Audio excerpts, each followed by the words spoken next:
What's up, good people of YouTube? So I'm gonna talk to you guys about albinism, albinism.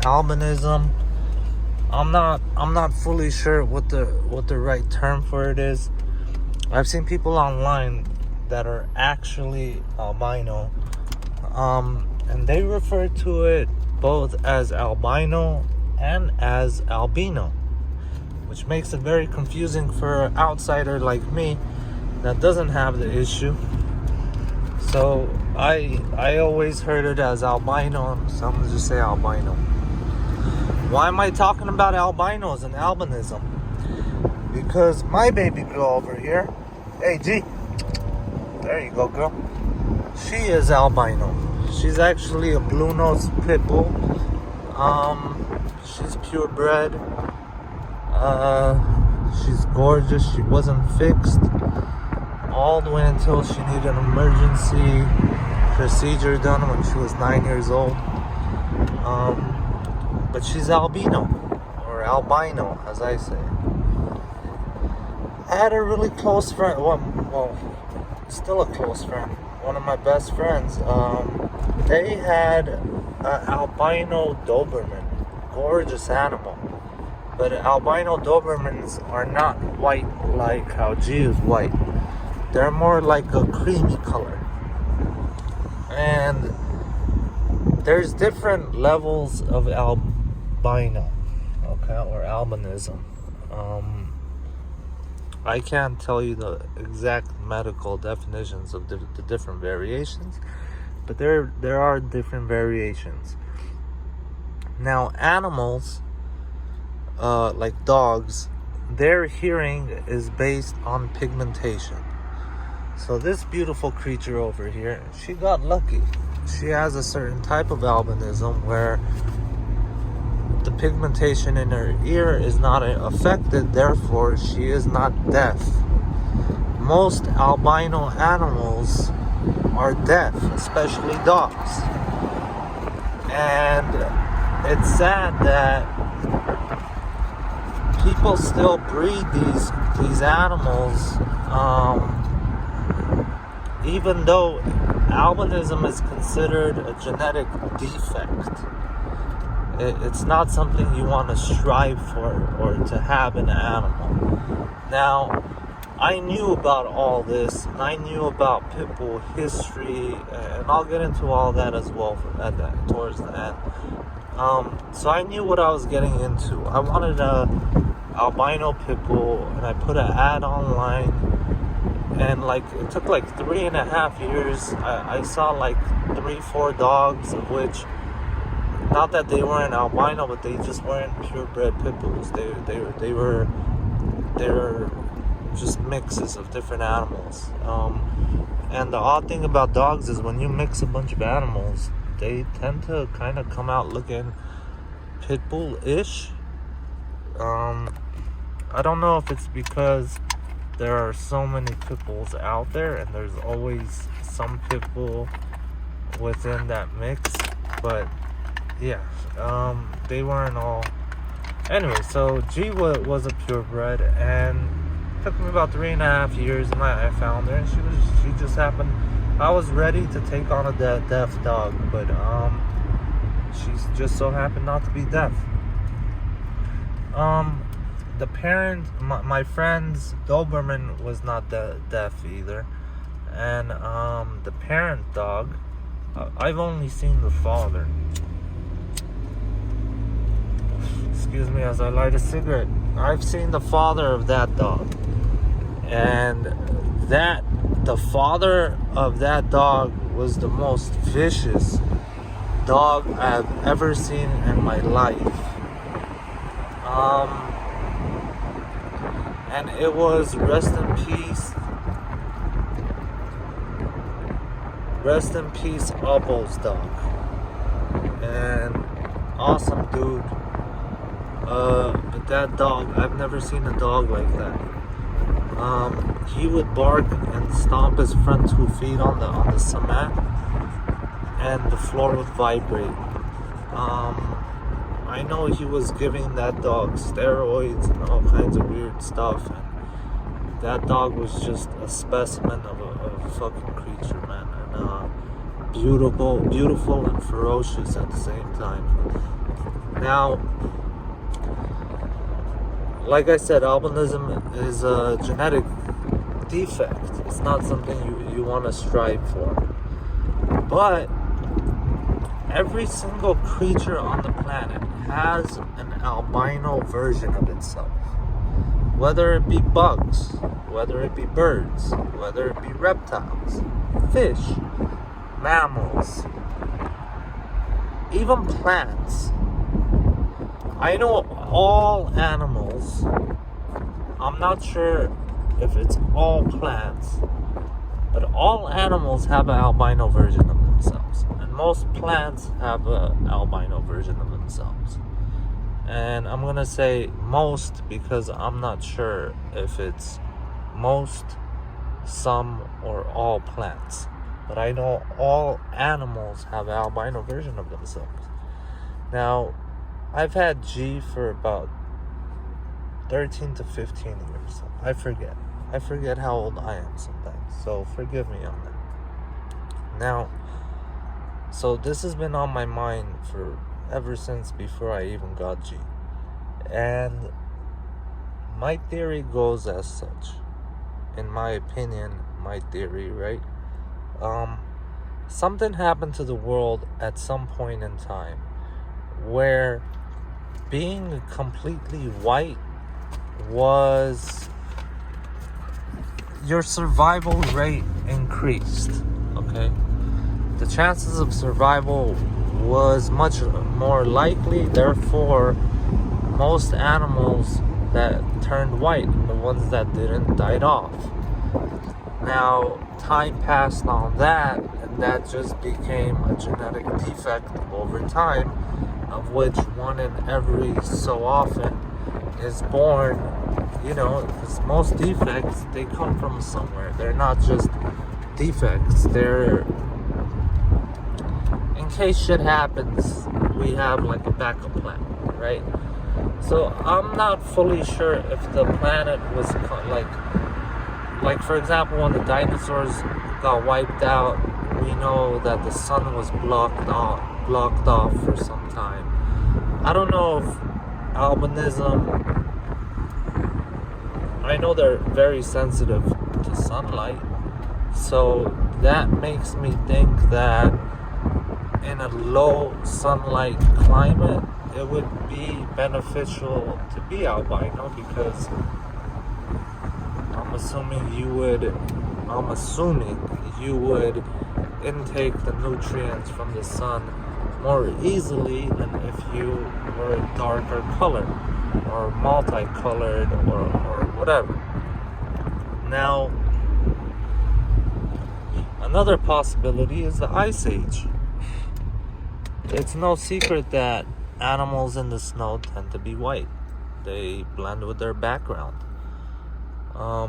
Even Siberian tigers, they're naturally orange. But,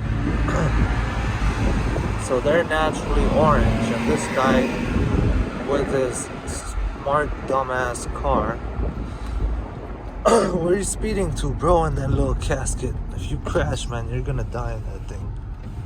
We're the only two people on the road, and you wanted to make a point of cutting me off because I'm cruising. Now, I know that Siberian tigers, their natural color is orange, but when it comes winter time, they change their color and they turn black and white, and that's how most people know of them, as the white tigers, but they're not all white, they're striped. But so they change colors for the winter. A lot of animals change colors for the winter. They get thicker coats, different colors, right? So another part of my theory is that maybe it was just too much snow on the planet and everything turned white. But for sure, something had to have happened that this was a survivability trait, right? Like the survivability rate would go up if you had this trait. And I wanna say it's the monarch butterfly. but I don't think it's monarch because they're like orangish. But what I do know is there was a certain type of butterfly. I can't remember the name. These butterflies were all white. And it was something like 1 in every 10,000 were born all black. And they would stand out like a sore thumb and be picked off by prey. Now, during the Industrial Revolution, the certain part of the world they were from, they were burning a lot of coal. And I believe the part of the world was America, but what part of the US, I'm not sure. So, they were burning coal. And where they would land on these trees that had this whitish bark. Now, what happened during the Industrial Revolution was like all that coal kind of like it went into the atmosphere and it sat on the trees and it turned the trees that were otherwise white black. And all these butterflies that used to be born white, and like 1 in 10,000 was born black, suddenly that black trait was very important. And suddenly the roles reversed. And all these butterflies within a decade were all born black. And they would sit on the tree and they would be camouflaged perfectly. And 1 in roughly 10,000 was born white. So this goes to show, and that's just one example. And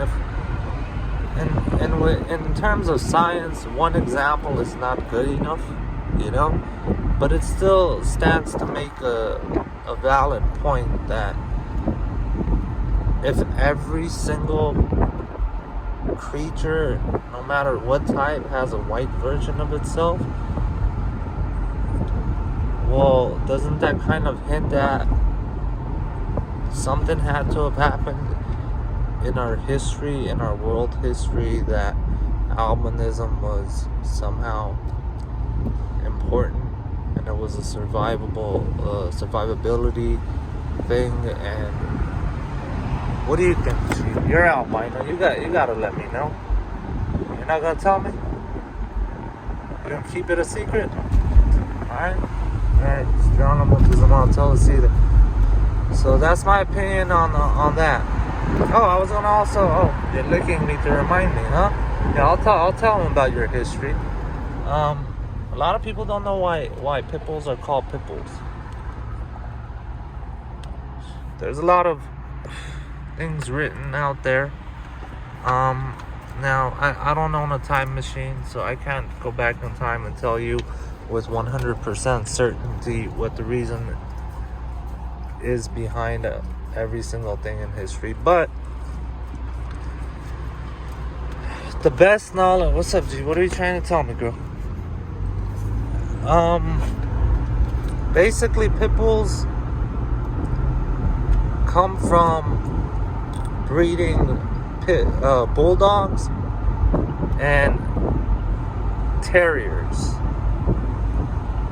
A specific type of terrier, bull terriers and bulldogs.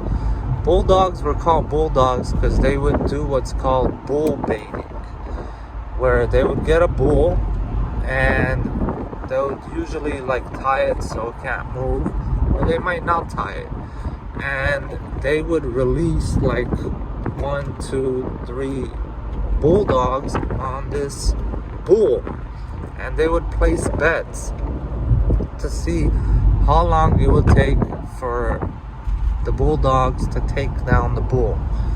And these bulldogs were trained. They were trained to go after sensitive parts of the animal, like the ears, like the tail. And they would hold on for dear life. So these bulldogs would go and grab a snout, grab an ear, and just hold on for dear life as this bull would kick and turn and launch them across. That's why bulldogs are thick-boned animals, because they would get tossed, they would get mauled, they would get maimed, all kinds of craziness, right? Well, that's why bulldogs are called bulldogs. Now, pit terriers, pit bulls, the reason why they got pit in their name is because they were rat baiting dogs. What is rat baiting? Well, they had a pit. In modern times, I guess you would call it, looked like an empty swimming pool, right? And they would throw, let's say, 1,000 rats into the giant pit. And then they would release the bull terrier or pit bulls, and then they'd place bets in a certain amount of time. How many rats is the dog gonna catch? And the dog would just catch so many, like hundreds of them, and they would just bet on that. It was just, I mean, people would bet on anything, but it was an actual sport. It was called rat baiting. Oh, what's up, gorgeous? That's your ancestors. Yeah, so they did rat baiting. A little after that, people got into dog fighting. The rules to dog fighting. A lot of people don't know the history of dog fighting and what's up with that. So, pit bulls are amazing creatures. Oh, I'm gonna add this to it. So, pit bull history it's a mixture of a bulldog and a pit terrier, right? But nowadays, if you were to get a bulldog and a pit terrier and they have a pup, that pup isn't gonna look like a pit bull. So they've been denying pit bull purebred rights in the whatever the association, the dog association, that this is a purebred dog. Well, pit bulls aren't considered purebred dogs for that reason. But enough time has passed by where, like, if you take a bulldog and a pit terrier and you mix them, you don't necessarily get a pit bull. They don't look like a pit bull. They look like a bulldog mix, So enough time has passed by where pit bulls have been breeding with nothing but pit bulls, and they've branched off to be their own species now, right? Now, in terms of dog fighting, the way dog fighting worked back in the days, because we can't view things from our 2022 glasses. We have to look at things from back in those times. Like today, if you're into racing and you have a race car, okay, and that's your livelihood, you're not gonna go and park that race car on the street to get a street ticket, so someone could throw sugar in your gas tank, could puncture your tires, damage your car, make it where you can't race and earn a living, right? You're gonna park it inside the house, in the garage, or wherever it needs to be properly parked. Well, people kept their house, like, that was their livelihood, fighting their dogs. So animals like pit bulls and Dobermans, most people don't know that they're indoor dogs, because throughout the history of this animal, they were raised with the children, with the wife inside the house, and once a month or so they would fight the dog. And when they would go to fight the dog, the rules to fighting the dogs were the two owners had to be inside the pit or the cage or the place wherever the dogs were going to fight. They had to be with them, because these dogs were trained. They weren't just random dogs, let's take them and see what they're going to do. No, you train the dog to fight like you train a boxer, right? So the first thing you would do is you would wash your competition's dog yourself. So you brought your dog, I would wash your dog, and you'd wash my dog. And this is so that I didn't put any poison on the dog's skin, where your dog would get poisoned or would get weakened out, or so it was to ensure that there was no malice going on, no funny shit, So we'd wash each other's dog. And then we'd fight the dogs, and I would yell things, and you would yell things, and you're to go for the feet, go for the neck, go for this, go for that. And usually they didn't fight dogs to the death. They fought until it was clear that one was going to win, you know, because you wanted to take the dog home, take care of it and heal it back to health. And most dogs would have 20, 30, 50, 100 fights, you know. I don't condone dog fighting. I think it's a vicious sport. I just think it's a vicious sport. I think you should need to grab your balls and go and do it yourself. You want to fight, go and you want to bet on fighting, go bet on people, man. At least people make the conscious choice as adults to go do it. Where the animal, I see animals like kids, man. They're innocent. You know, you're just messing them up by doing that. So I don't condone it. But so during the fight, the dogs fighting, if any of the dogs were to bite either of the people in the cage, or during the wash when they would wash the dogs, if a person got bit, that was considered a bad dog, and they would kill it on the spot. And that's a raccoon. I know. It's just a raccoon. Relax, dude. Look at this monster. Oh, he's super human friendly, but anytime she sees an animal, she wants to murk it, dude. She wants to ghost that thing. Yeah, that's pit bulls. Super human friendly. That's years and years of just genes of being inside the house. They're super human friendly. The most friendly animals you can run into. But if it's not human, she wants to fucking murder it. Okay. So those dogs that bit people, they're considered bad dogs, and they'll kill them on the spot. And over the years, they became super human friendly and extremely animal aggressive, as we just saw. She just happened to spot a raccoon, like, across the street. Like, goddamn, relax, G. You're still hyped up, trying to, like, thinking raccoon dinner.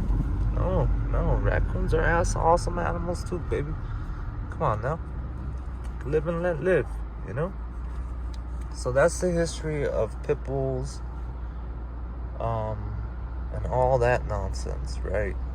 And that's also where cropping comes from, like cropping the ears, cropping the tail, so that during the fight, you know, if another dog grabs the ear, it's usually over. If they grab the tail, it's usually over. So they would cut those pieces off, and they would cut it off as a puppy just to make sure they didn't deal with a whole bunch of pain later on in the future.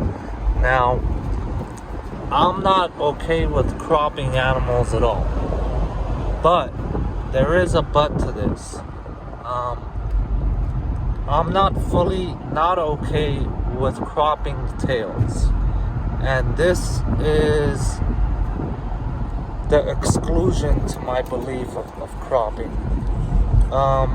Since people have cropped, let's say, pit bulls for their tails for so long, what happens is there's a lot of pit bulls that genetically their tails aren't developed because they've been chopped off generation after generation after generation. I don't know if you've ever had a pit bull wag his tail or smack you with that tail. Man, it hurts. It really hurts. That tail is thin and hard, and when they wag it, I've had her just hit in the corner of the table, hidden in places, and I know it hurts just from the sound. And there's a lot of pit bulls and stuff, they break their tail by just wagging it into a corner. So I think it would depend on, I don't think I would decide cutting the tail off as a puppy, but when time went by and the dog got old enough, like a year and a half, right? And I realized, okay, it has an extremely weak tail. The chances of her breaking it multiple times in her lifetime is likely. Then I might go and get the tail properly cropped, meaning they inject the dog and then they cut it and sew it with medicine and shit, not just take a knife to it, the right way, the way they would do it to a person, not pay the extra money, not to put the animal that's in my care in pain and suffering. So in that event, I'm kind of okay with cutting the tails, but cropping ears, I don't care if your dog's ear is droopy or some shit. You don't want a dog with droopy ears. Go get a different type of dog. You're obviously not a dog person. Go get yourself a fucking I don't know, man, golden retriever or some shit. Go get yourself like a Dalmatian or something. Maybe pit bulls aren't for you. People but get these dogs thinking, oh, they look ferocious. They're not ferocious, man. They're superhuman friendly. There's so many stories of like people, they buy pit bulls thinking, oh, they're great guard dogs and shit, and they'll keep it in the house, and the thief will break in, and the dog is just playing with the thief as the thief is stealing things. They're not guard dogs. You want a dog that guards shit, that actually, like, go get a dog that was bred to guard things. Pit bulls are essentially giant lap dogs that can be ferocious towards other animals.